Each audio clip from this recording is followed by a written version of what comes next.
Bro, okay lang na yan ako video.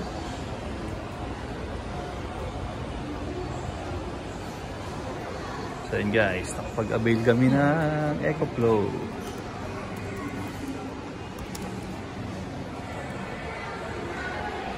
So guys, ito yung nabili namin. Yung farm. River 3. Tapos yung promo niya na ano. Ay, sorry. Yung promo na River 3 plus River 3 apps plus 45 watts solar. Ayan, 16,380. Pwede na mag-charge. Pwede na ang ventilador. Guys, maraming available dito sa SM North Annex.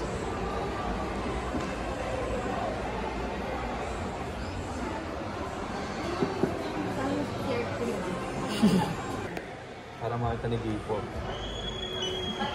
Vlogger ka ba, sir? Vlogger-vloggeran. Ano, collecting nyo na lang memories para naka-record lahat. Hindi lang, sir. Bili na kayo ng EcoFlow dito sa SM Annex. 50% discount kayo, sir. Palawal. Ayun guys, lalaki. Pwede siyang ano, pwede siyang pambahay na. Kaya na yung mga aircon, ganyan. Ito mga kinuha ko, mga pangano lang, pambundok-bundok.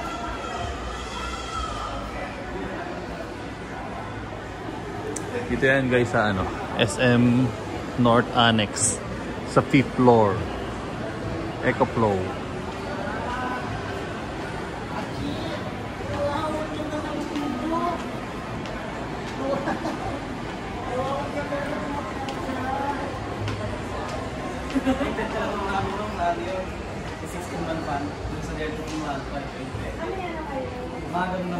Ite-test naman natin yung price sa mga appliances. Yes po, yes. Sa akin yan.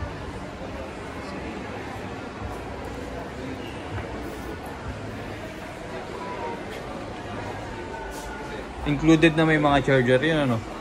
Yung mga charger na.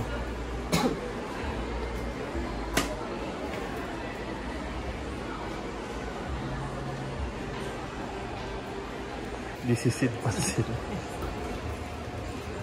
Kasi ito, sir, yung ano namin, service center sa Mandaluyong, Pioneer. Doon yung service center namin. Kapag kunyari nagkaroon ng problema yung unit, as long as hindi naman siya human error or negligence, pwede sa kanila. Diretso lang kayo tawag sa kanila. Ano ba yan? Yung warranty niya, 3 years? 2 years pala, sir, yung warranty niya. 2 years. 2 years lang. Kala ko 2 years. Yun nga, akala ko, sir, 3 years. 2 years pala po. Yung replacement? Ano lang yung dalawa yun, sir? 2 years and 5 years. 2 years sa mga low unit. Yung sa replacement niya? Sa replacement, 7 days. 7 days. And yung ano naman yan, yung ano naman na yun, is ano, tawag dito. Tawag dito?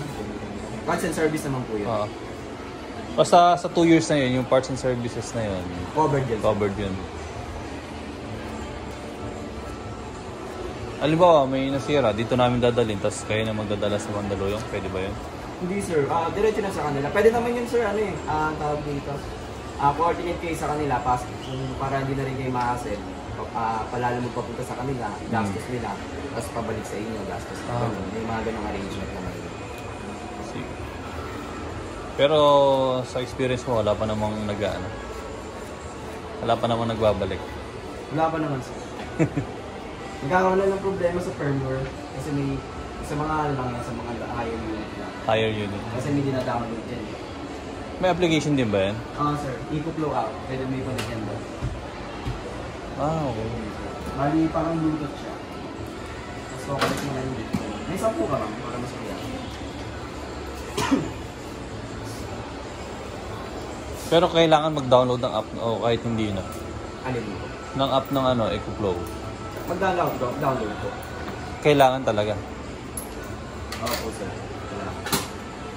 Ang dali lang naman yun, sir, kapag gagawa ka lang ng account sa EcoFlow, tapos parang Bluetooth pairing lang, lalabas si River 3 UPS mo, international yun, ka-pair mo lang, tapos pagka-pair mo, okay na yun, nakikita mo na yun doon.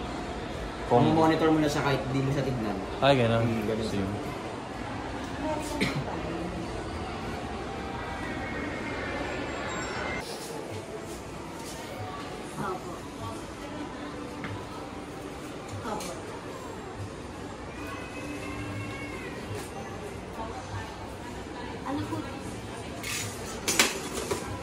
Ano kaya yung bibigyan, ano? So, yung Encore ata kasi meron din yung AirPod ko nun eh, yung may dalawang mic. Yun yung Multimax Encore. Hindi ko alam kung ilan yung wattage niya eh. Pero kasi, pwede naman lumagpas sa 300 watts yung output. Pwede naman siya lumagpas kasi may Xbox siya na up to 600 eh. So pwede siya lumagpas, pero hindi namin in-advise na isa-read mo hanggang 600. Pero dapat, mas mababa siya dito. Ano? Baka isasaksak na. Oo, much better kung mas mababa para iwas sa ganyan. Pero pwede siya lumagpas up to, kahit sabihin natin 400. Pero yung nakalagay kasi na max output niya is up to 300. So, tingin ko parang hindi ata nasa 300 yun. Parang nasa ano natin, mga 500 siguro. Basta yung output niya, huwag lalagpas ng 300. Pwede naman mag-pass, kahit sabihin natin 400. Okay. Huwag na nalalagpas ng sobra doon. So, pag bubuksan siya sa'yo, long press lang. Yan. Makikita mo yan sir. Battery percentage. And yes po, yun yung battery percentage. Input and output. Kapag input wattage, kapag i-charge mo lang sa through AC or through solar, nakikita mo din yung wattage. Pag output naman is kapag ginagamit mo na siya, yung konsumo na ng appliances or gadgets sa kanya. So, pag gagamitin natin itong AC outlet sir, on mo lang itong AC button. Ito kasi naka 50 Hz pa. Dito kasi sa Pinas 60 Hz ang frequency na kailangan natin. Kasi mga 220 volts yung appliances natin dito. So, para i-set up yun sir, ilagay sa 16. Off mo muna to. Tapos hold for 10 to 15 seconds.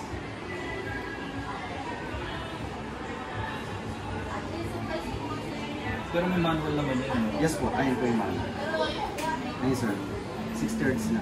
60 Hz na. So may ina-standard niya. Yes po, yan. So hindi na mababago yan unless gawin mo ulit yung procedure na ginawa ko kapag i-press mo. So babalik sa computer. So try natin saksakan ng electric fan. Ito, kahit puro to 20 saksak mo, okay lang no? Okay lang sir. Yan guys, saksakan ng electric fan. Ako ba ito? Palipaw din natin ito. Base. Okay, try yung powder. Lakas din So yan, may kita mo rin doon sa oras, i-estimate yung power station yun. Gano'ng katagal yung running time ni electric fan sa 30% na battery pass. 29 watts yung ano niya, output niya, no? So yan, maximum wattage output niya kay electric fan na to is 30, nasa 30 lang. Ayan, may kita mo rin yung running time niya, 2 hours sa 29%. Nasaan yun? Ito sir. 2 hours. Oras pala yung dito sa taas. Tapos kapag gagamitin mo naman itong cigarette na to, ito na on mo lang sa yung DC button. Yung ba yung bilog na Yung cigarette sir. guys, ang dating talaga. Bibili tayo ganyan. Farm. Yes. So up to 1,000 watts na solar panel. Hours pala yun. Guys, advisable pang camp. Yung input, kung limaw maubos yung... Ito yung charge ng nito. EcoFlow, 29%. Ngayon, pag kinarge mo yan, makikita mo yung input. Kailan na nabawas? Hindi, yun yung dadagdag nyo sa input. Sa Okay. output, yun yung nababawas. Okay. Tapos yung 30 watts na yun, nagamit mo. Hanggang 2 oras siya. Guys, maganda ito pang camp. Handy pa Pero yun nga, yung gusto. Handy. Oo sir. Kaya it's not pwede dalhin. Hindi masyadong malaki, no? Mas malaking Kasi guys, pag gusto nyo bumili ng solar panel, ano lang, meron silang available 100 watts to 45 watts, 60 watts. Ayan yung input niya. Ito yung pang solar, ito yung pang electricity. isa lang din sir. Titinda ka na? Pwede na. Goods na goods. Tapos ang bilis niya ma-charge, no? Yes po. Tapos ang charging, ano niya, Yes po. is 1 hour, 50 minutes na. Full charge na agad. Sorry sir? Sir, same lang. Pati yung bigat, same lang din. 12.5 kilo.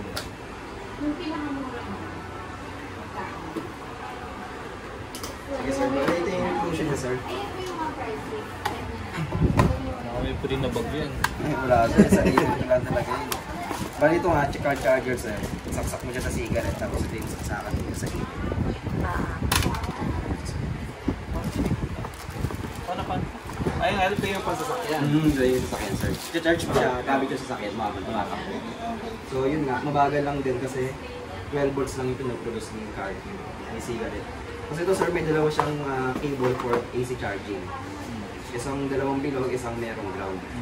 May gitna. Kung ganito yung saksakan nyo sa bahay nyo sir, pwede itong dalawa nito. Pero kung ano, kailangan pa ng Adapter, sir, adapter. Kung hindi compatible yung ito sa mga saksak sa outlet ng bahay. So try natin sir yung ano naman yung USB ports nyo. Guys, demo tayo. Demo.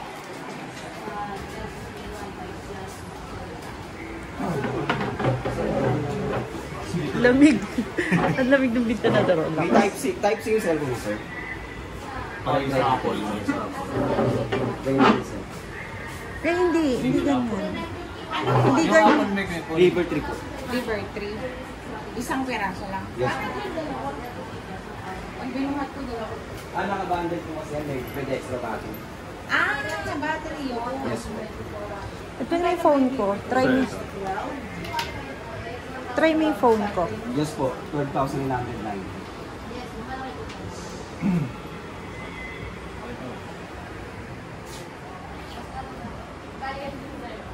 Uy. Charging naman siya. Tsaka itong Type-C na to ay yung ano na to, USB-C port na to. Fast charging yan sir, 100 watts yung binabato niya. Ayun, Oo nga. 100 watts. Meron kayo sir, USB-A? Wala. Wala sir. Wala kasi yung USB dito. Pero ano naman yan sir, working naman yan. Pero if ever lang din na may problema, tawag nyo lang. Di ba may mga types na ano? Di ba yung ganun yung mga types na? Ganyan yung saksakan. Pwede yung pagsabay-sabayin yan. Yes sir, pwede. As long as pasok sa Kasi nga, pinag. mga saksak na ako para lang makita.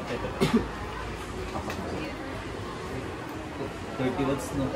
Ito pag dinagdag ko yan. Malang din siya. 3 watts lang. Maliit, may inalang din kasi ano yung cellphone eh. Tsaka depende sa cord mo. Yung fast charging yung cord mo, mga gano'n. Malaki nga attack nun. Ano ka na? 28%. Kanina, ano siya eh? 30%. Ayun, naglalaro na sa... Pero pwede na. Medyo matagal-tagal na din gamit yung ventilator. Tapos try naman natin siya i-charge sir. Sige, sige. So tanggalin natin lahat para makita natin. Halimbawa yung ano, hertz ba yan? Naging 50 hertz siya. Hindi na mababagay sir. Hindi na mababagay. Hindi na. Ano na yan, fix na yun. Just yun nga, gawin mo yung procedure na ginawa. So okay na yan. Wala na mabagon. Wala na po yan. Ano na lang yan, plug mo na lang yan. Charge na. Tapos kapag i-charge. Pwede bang gamitin yan kahit na nag-charge? Yes po, pwede.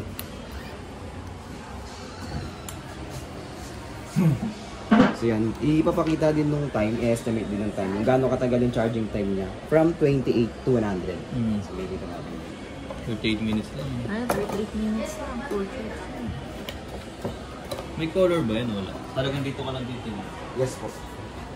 Pero yun nga, kapag may app ka na, i-flow up, Sa phone. nakikita mo rin yun doon. Kung ano yung nakikita mo dito, makikita mo rin. Tsaka kahit maiwanan mo siya, no problem. Okay. Huwag lang yung pangmatagalan. It's possible. Huwag mo iiwan talaga. Ba't lumulubog yung mga battery nito? Hindi naman sir. Pero yun nga, ingat lang yun.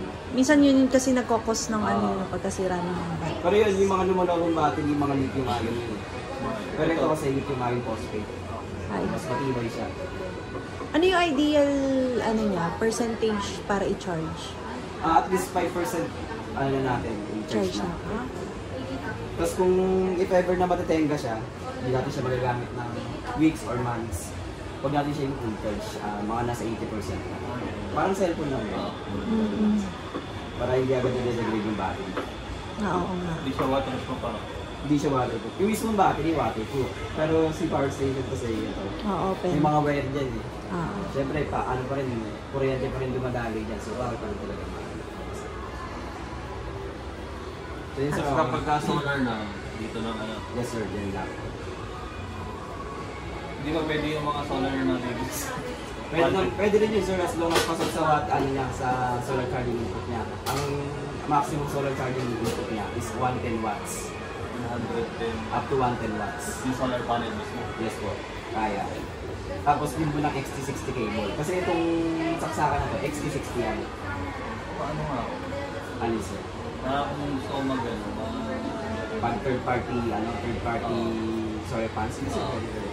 hindi, hindi naman makakasama dito yan. Hindi naman sir. Pwede din naman yung mga... May nabibili bang cord na ganito? Actually, pakita mo lang to sa mga nagbibenta ng solar panel, alam naman nila. Alam naman nila yan sir.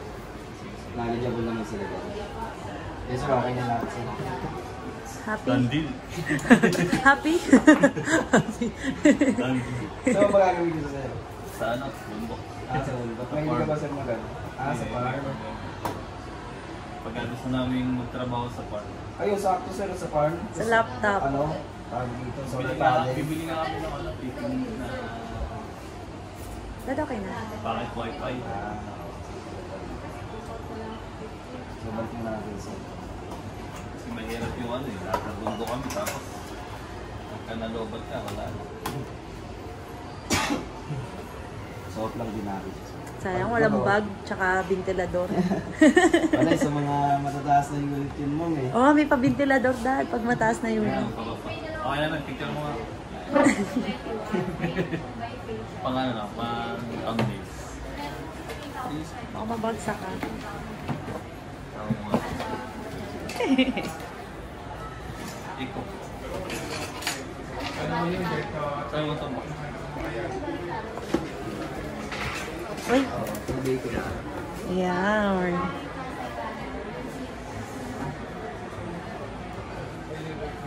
Tayo ka.